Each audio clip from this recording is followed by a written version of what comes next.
স্বাগত জানাই, গুরুজনদের আমার প্রণাম জানাই, আর ছোটদের আমার অনেক ভালোবাসা জানাই।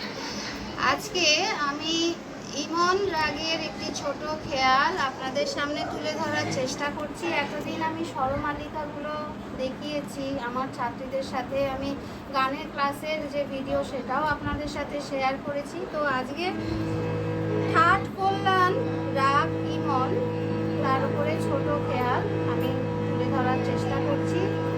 আমার দুই ছাত্রী আছে সঙ্গে, নিহারিকা এবং বিপাশা। আমরা সবাই চেষ্টা করছি, এবং ক্যামেরায় আমারই গানের ছাত্র সুমিত, ও ক্যামেরা করছে।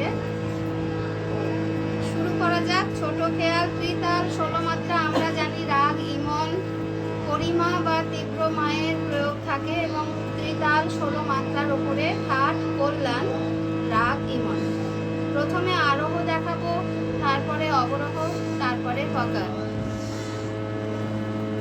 এর জাতি হচ্ছে সম্পূর্ণ এবং তীব্র মা ছাড়া সব স্বর শুদ্ধ। বাদী স্বর এখানে হচ্ছে গা, আর সম্বাদী স্বর হচ্ছে নি।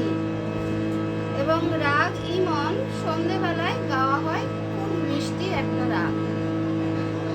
প্রথমে আরোহ দেখাচ্ছি। সা রে গা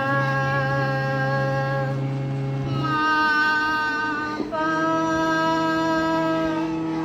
ধা নি সা। এবার অবরোহ। সা নি ধা পা মা গা রে সা।